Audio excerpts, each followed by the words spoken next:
यहाँबाट 4 मिटरमा आउँदैछ यो शिवपुरी यातायात गर्नु भने पनि आउँदैछ सधैँ दैनिकको लागि आउनुको लागि धनगढीबाट जौबुढा हालिताल भएर दैनिक आउने चाहिँ यो शिवपुरी गाडी हो।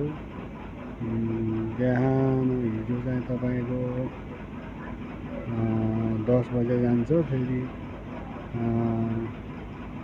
दोस्रो दिन चाहिँ 4 बजे फिर्ता आउँछ गाडी। जहिले पनि गाडीको चाहिँ यही टाइम हुन्छ कहिले पनि।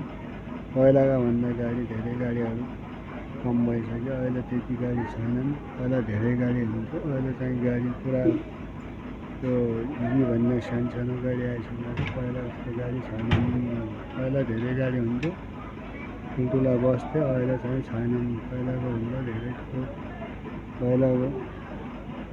पहिला आउने बसहरू सब हटिसक्यो। यो जौबुढा, धनगढी, महेन्द्रनगर, डडेलधुरा, उग्रतारा गाडीमा आउँथ्यो, त्यो गाडी पनि सक्यो चाहिँ पुरै गाडी। तपाईँको उग्रतारा गाडी बन्द भयो। अरू सानो यो इभी हाइस भन्ने गाडी आइराखेको हुन्छ जहिले पनि होइन। गाडीको केही हुन्छ, अब त्यति पहिला यस्तो गाडी छैनन्। अहिले धेरै कमी भइसकेको छ ठुला बसहरू अहिले छैन। पहिलाको भन्दा धेरै कमी भइसकेको छ। पहिला धेरै गाडी आउँथ्यो, अहिले आउँदैनन्। अहिले साना गाडी धेरै चल्छन् कि यो हाम्रो जौबुढा, आलिताल, गोदाम बजार भएर तपाईँको उडर, धनगढी, शिवपुरी गाडी र एउटा सुगो भन्ने गाडी मात्र चलिरहेको छ। त्योभन्दा गाडी छैन।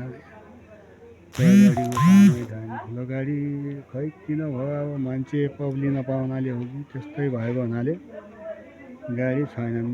पहिलाको भन्दा धेरै कमै गाडी छन्। पहिलाको भन्दा धेरै कम गाडी छन्। अहिले सानो गाडी धेरै चल्छन् क्या यो बाटो। जौबुढादेखि धनगढी चाहिँ एउटा यो ब्याट्रीवाला चार्जरवाला गाडी हो, हाइसी किया भन्छन्, इभी पनि भन्छन्। बिजुलीबाट चल्ने गाडीहरू धेरै चल्छन्। यो जौबुढादेखि लिएर धनगढी, महेन्द्रनगर, डडेलधुरा। पहिला उग्रतारा थियो, सुगो थियो, महाकाली थियो, पवनदूत थियो। सब गाडी यहाँबाट अहिले आउँदैनन्। तिनीहरू कहाँ के भयो, के नम्बर लाग्यो थाहै छैन। आउँथे यहाँ। अहिले अटोहरू धेरै चल्छन् यहाँ होइन। जिप हो, बढी यो हाइस भन्ने गाडी चल्छन् यो ठाउँमा।